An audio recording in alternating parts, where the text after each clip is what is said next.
When you evaluated these documents, nakita niyo po ba doon kung sino ang nag-approve ng grant ng confidential funds for OVP for the fourth quarter of 2022? Nakita ko po na sa disbursement voucher po.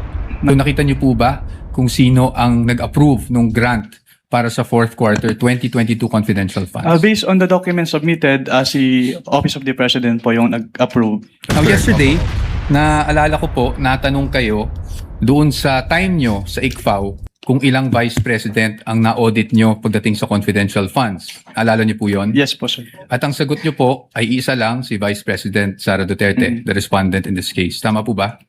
Yes po. Yun po yung, ang pinapakita ko lang sa inyo is nagkaroon po ng confidential funds. Ang Office of the Vice President noong 2014 issued December 22, 2014. Based on that document po. Meron. Meron. You confirm. But that's okay, no? Because maybe you were just not aware yesterday when you were asked the question. I just wanted to put that on record because marami na rin pong lumalabas sa social media na si Vice President Sara Duterte lang ang Vice President na nagkaroon ng confidential funds. But you confirm that, sir. Ito ang balita ngayon. Trending at pinag-uusapan ngayon sa mundo ng social media. Hindi umano'y balitang sadyang totoo talaga na walang lihim ang hindi mabubunyag at walang baho ang hindi aalingasaw. Sa ikinasang impeachment trial ngayong araw, August 4, 2026, tila umami na sa wakas at tahasang kinumpirmang sa opisina mismo ng Pangulong Bongbong Marcos nagsimula ang confidential funds ni Vice President Sara Duterte at ito'y tahasang kinumpirma na mismo ng COA auditor na si Roderick Wamil na siyang tila sumampal ng buong katotohanan sa gobyerno ngagba ni Marcos Jr. Pero bago ang lahat, kung bago ka pa lamang sa aming channel, please huwag kalimutang mag-like, subscribe at i-click ang notification bell para mas maging updated ka pa lalo sa lahat pa ng bagong video na i-upload namin. At eto na nga mga kababayan, ayon pa sa kumpirmadong balita, di lumabas din ang totoo.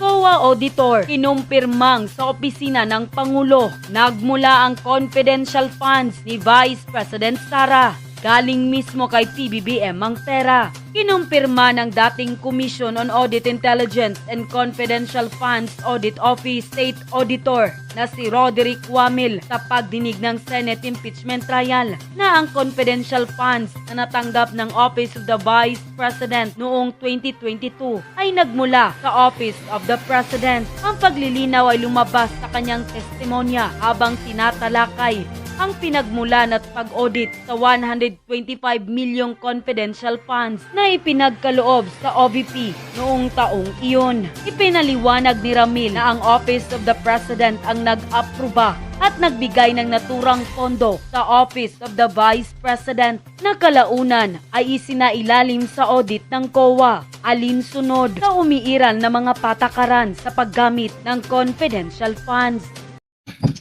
Mr. Wamil, good afternoon po, sir. Good afternoon po, sir.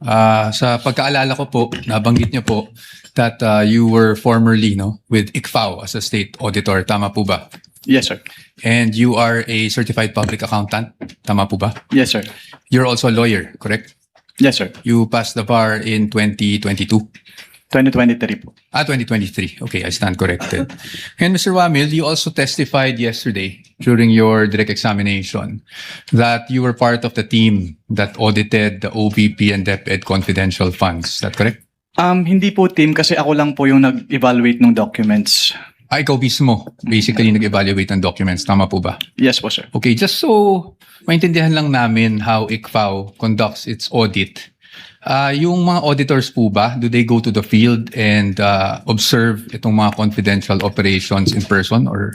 Since what we do po is compliance audit, we base our audit on the documents being submitted to the ICFAO. Okay. And do you get special training as auditors pagdating sa how confidential or intelligence operations are conducted? We base po our observations on the provisions naman po ng Joint Circular 2015-01. Okay. So, basically what you're saying is you base your audit on the documents submitted to you, not just by DepEd or OVP, but by any other government agency. Ganyan sa ICFAO. Based on the documents if they are compliant with the requirements of the Joint Circular 2015-01. Correct. Thank you. So, pagdating po dun sa mga dokumento na natatanggap nyo from OBP and DepEd, binabasa nyo po to isa-isa, no? Lahat ng attachments. Hindi po ako yung nag-receive noon. Meron po kaming receiving staff po. Pero kayo po, in your evaluation, do you go through the documents one by one?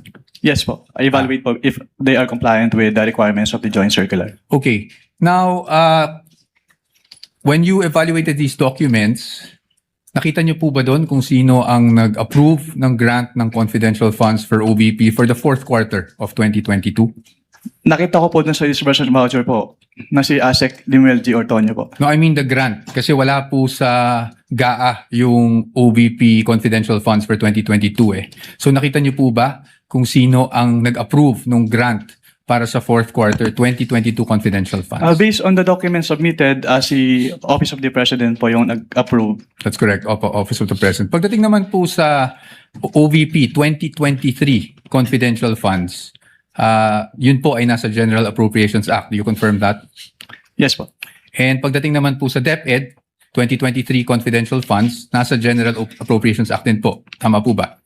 Yes po. And as a lawyer, you would know that the GAA is enacted by Congress. Tama po ba? That's correct po. Now, yesterday, naalala ko po, natanong kayo doon sa time nyo sa ICFAO kung ilang vice president ang na-audit nyo pagdating sa confidential funds. Alala nyo po yon? Yes po, sir. At ang sagot nyo po ay isa lang, si Vice President Sara Duterte, the respondent in this case. Tama po ba? Yes po. Tapos Since I natanong- assumed in ICPAO in Since- 2014. Since you assumed in September 2014? Yes po, sir. Tama po. And you were asked, bakit si Vice President lang? Naalala niyo yung tanong na yun? Yes po. At ang sagot niyo po, kasi since you assumed siya lang po ang Vice President na nagkaroon ng appropriations for confidential funds. Tama po ba? Yes po. Since September 2014 po na nag-assume ako. Apo. Now, I'm showing you a document. If I may approach the witness, Your Honor. Counsel may approach. I am showing you a document Assisting entitled counsel from the Spec- prosecutors may also Oh, yes. approach should they so desire. I'm showing you a document, and this document is from the Department of Budget and Management, entitled Special Allotment Release Order, dated. Medyo malabo lang po yung document, no? December 22, 2014. Makita niyo po yan? At ang purpose po is to cover confidential activities for fiscal year 2014. You see that? Yes, sir. And nung December 22, 2014, nasa ICFAO na po kayo. Tama po ba? Anong period po yan, sir? 20... We have a clear here po. Date of issue, December 22, 2014. Yes po, nasa ICPAO na po. Tama po ba? Mm. At hindi po si Vice President Sara Duterte ang Vice President ng mga panahon na yun. Tama po ba? Yes po. Pero na-liquidate po ba yan? That's the question. That's the question to ICFAO actually because yun po yung, ang pinapakita ko lang sa inyo is nagkaroon po ng confidential funds ang Office of the Vice President noong 2014 issued December 22, 2014. Based on that document po, Meron. Meron. You confirm. But that's okay, no? Because maybe you were just not aware yesterday when you were asked the question. I just wanted to put that on record because marami na rin pong lumalabas sa social media na si Vice President Sara Duterte lang ang Vice President na nagkaroon ng confidential funds. But you confirm that, sir. Your Honors, just a manifestation, this has not been pre-marked. We just came upon this document yesterday after the statements were made. So upon the agreement made during pre-trial, we request that this be marked as exhibit for the defense D-1-167-DE. -OVP. Let it be so marked. Thank you, Your Honors. Provisional only, Your Honor. Yes, of course, subject to the objections of the prosecution when the time is Of course, at appropriate. the proper time. Thank you, Your Honor. And we will provide the prosecution with a copy as well.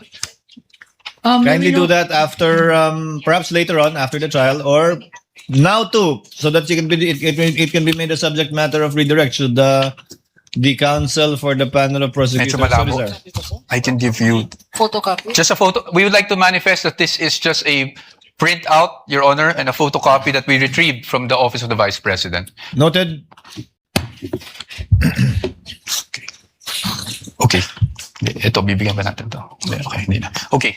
Anyway, Mr. Witness, nung pinag-aaralan ko yung nature ng confidential funds, May mga issuances akong nakita aside from yung JC 2015-01 na parating yung nami-mention kahapon and today. And that is COA Circular 92-985. Yun po ba ay familiar sa inyo? Can you repeat? I can give you a copy. Your Honor, I am giving the witness a copy of a document entitled Commission on Audit Circular Number 92-385 dated October 21, 1992. For the reference of the court, this was marked as Exhibit D-1-155. Naalala po ba ninyo yung document na yan or familiar po ba kayo sa document na yan? Witness is perusing the document, Your Honors. Noted. If assisting counsel would like to also from the prosecution.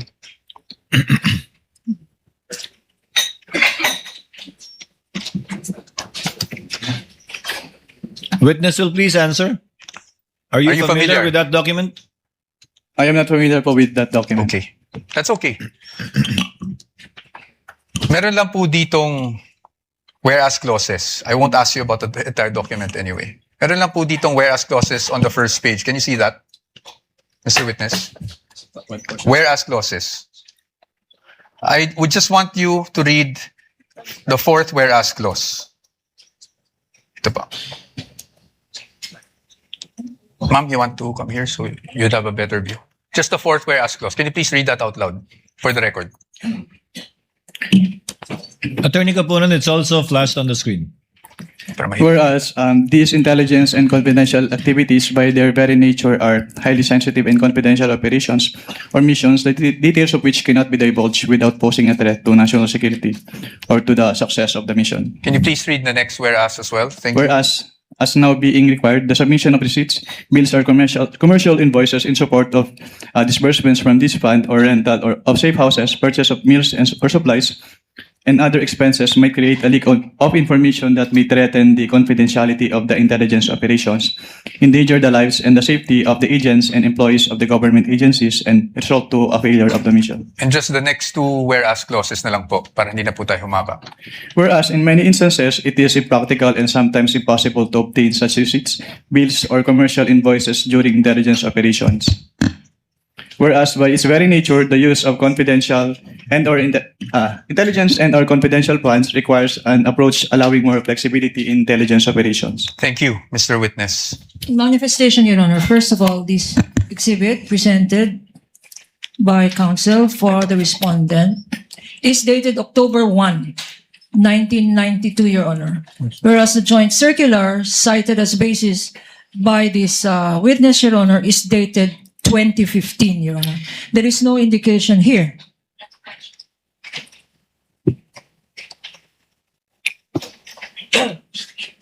Okay. There is an indication here, Your Honor, that all issuances Joint circular. Repeating inconsistent clause. herewith are hereby amended or revoked accordingly. Similar provision, Your Honor, by way of manifestation. The joint circular. Can I see? Is likewise Your Honor, mentioned in the Joint Circular 2015. Observation for the record that 2015 supersedes this circular cited by counsel for respondent, which is dated 1992, Your Honor. For the record. Noted. Thank you, Your Honor. Proceed. But again, we'd like just a counter manifestation that the repealing clause under JC 2015-01 states, and I quote, all circulars, memoranda, rules, regulations, and other issuance inconsistent herewith are deemed repealed and superseded accordingly. So the repealing clause in 2015-1 did not specify COA Circular 92-8985. Precisely our point, Your Honor. Your Honor, please counter manifestation. Of course, Counsel. Counsel read the literal meaning, Your Honor, but the substantive meaning is all circulars. All circulars are deemed repealed and superseded accordingly. His interpretation, my interpretation, but no interpretation needed, Your Honor. 9.0 is expressed. All are repealed and superseded accordingly. Manifestation is duly noted. Thank Your Counsel may Honor. proceed. Your Honor, the documents would speak for themselves, Exactly. and we will leave this to the Honorable Court. as to not prolong the debate on this matter. Just again, just my last manifestation on this. The difference, the difference between Joint Circular 2015, Your Honor, it has been identified, authenticated, and testified to by this witness. This circular that they are citing, Your Honor, 1992, has not been identified. We don't know its due existence. We don't know the circumstances surrounding this document. And therefore, they're covered by the original document rule. Produce the original. Since you don't have a witness who has testified as to its existence, due execution, and least of all, its contents, Your Honor. And we are stating that this should be clearly in the records of this proceedings, Your Honor. Noted without prejudice to respondent presenting during their evidence in chief the original copy of the document and someone testifying thereto. We submit, Your Honor. Please proceed, counsel. Now, dun base po sa binasa nyo, Mr. Witness, nakikita natin na magkaiba ang auditing standards or guidelines pagdating sa confidential or intelligence funds kung ikukumpara sa regular funds. Tama po yun. Well, based on the Joint Circular 2015-01, magkaiba po yung treatment between confidential fund and intelligence fund. Opo. At base rin po doon, sa binasa nyo, ang kadalasan nangyayari pag resibo o invoices ay maaring maging impractical kung yun ang i-require. Tama po ba? Under the Joint Circular po kasi, the auditors may require the... Your Honor, that's not responsive. I was just asking him to confirm what he read. Kindly answer the question, witness. Just on the circular that you read, Circular 92-3. Can you repeat the question po, sir? Ayon po doon, yung regular requirement na paghihingi ng mga resibo, acknowledgement receipts may be impractical pagdating po sa confidential operation. Can we ask counsel, Your Honor, to show that particular Yes, Your provision that he is citing in respect of the circular? Kindly do so, counsel.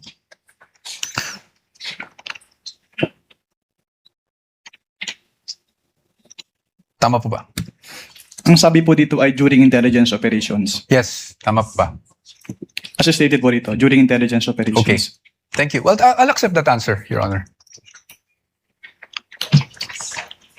Now, punta naman po tayo doon sa nature ng confidential operations. No?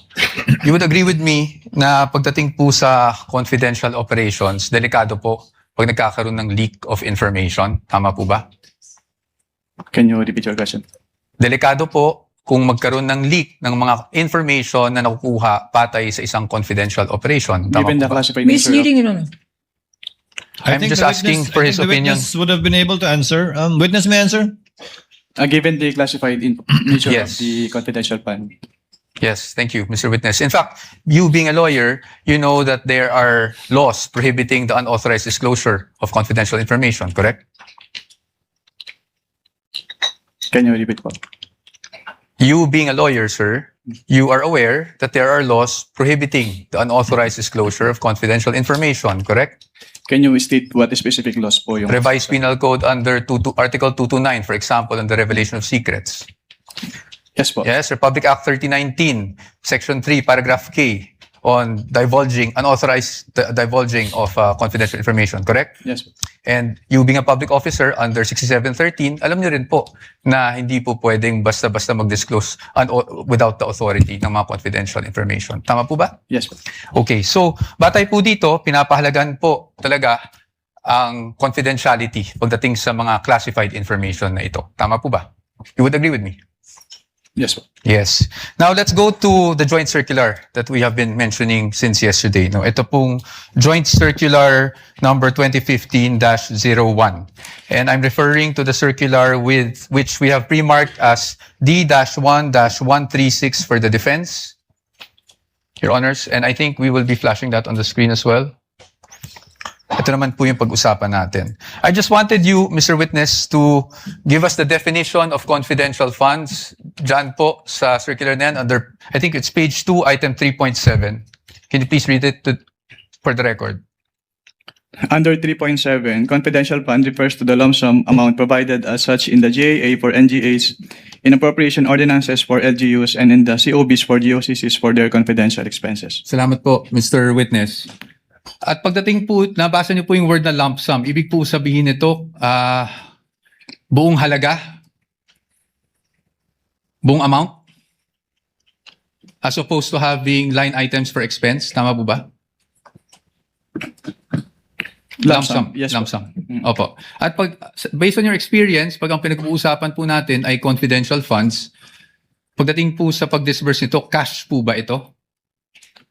In the form of cash? What expense are you pertaining? Confidential funds in general. Cash po ba ito? Wala pong specific provision kung anong type po ng yung ibabayad. Okay. But item 6 provides for the guidelines on cash advances, correct?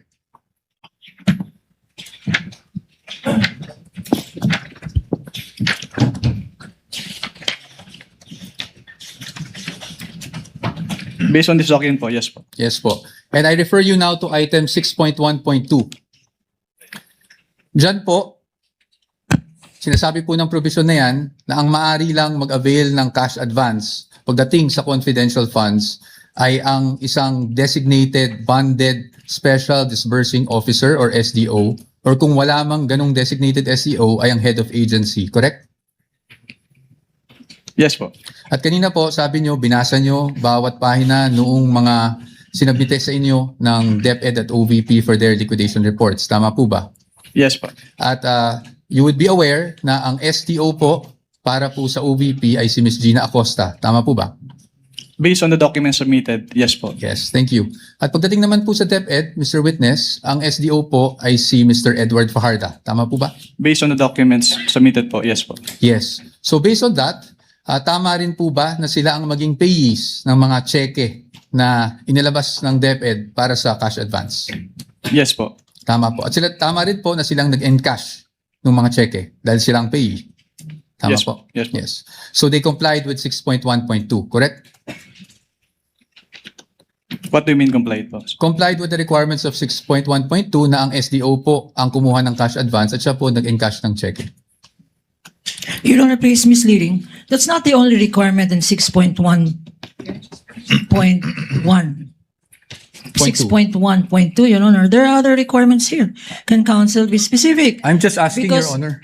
This is a blanket he is saying, and so therefore, there is compliance here. I'm In asking- particular. Thank you. I appreciate po What the... does counsel for respondents say? I appreciate naman po the objection of the good counsel. So I will be more specific. Tama po, nag-comply po na ang SDO ang payee sa cheque at ang SDO po ang nag-encash. Yun lang po. Just on that part.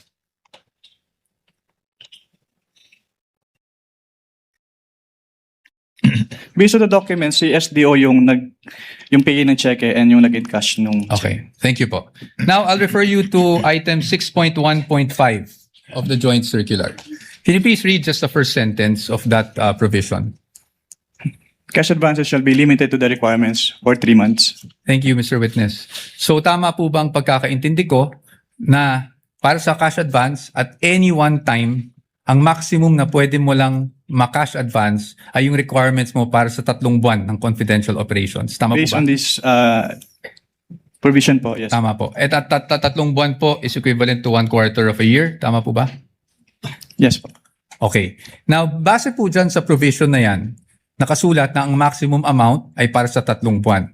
Pero meron po bang provision dyan na nagbabawal na gamitin ito in perhaps 60 days? Wala po. Meron po bang nagbabawal na gamitin ito in 11 days? Wala din po. Kaya hindi po namin sinama sa findings namin yung 11 days na disbursement. It's just a statement of fact po on the AOM. Thank you for confirming that, Mr. Witness. Familiar po kayo bilang isang CPA sa accrual method of accounting? Yes po. Can you just, in simple terms, because I'm not even a CPA, just give us a glimpse kung ano ibig sabihin. Ano ba ang accrual method of accounting?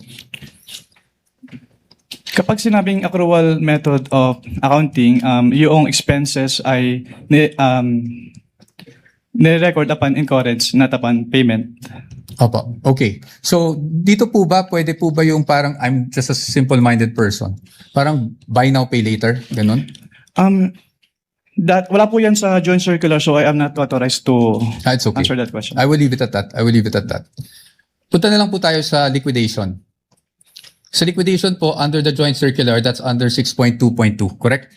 Under 6.2.2, if I may just refer you to that provision, dapat po maliquidate magsumite ng liquidation report ang isang agency na may confidential or intelligence funds within 30 days after the close of a quarter. Tama po ba? Tatlo po yung nakalagay dito, hindi lang po the 30 days after every quarter. Sige po, please enumerate for us. Under 6.2.2 of the joint circular, all cash advances for CF and IF shall be liquidated within 30 days after every quarter or from the approved target date of completion of the project or activity or after the cash advance have been fully utilized, whichever comes first in accordance with the procedures as stated po. Okay. At yan na nga ang buong detalye ng ating balita. Napakasalimuot at napakahalaga ng usaping ito. Kaya naman napakalaki rin ang epekto nito sa ating lipunan.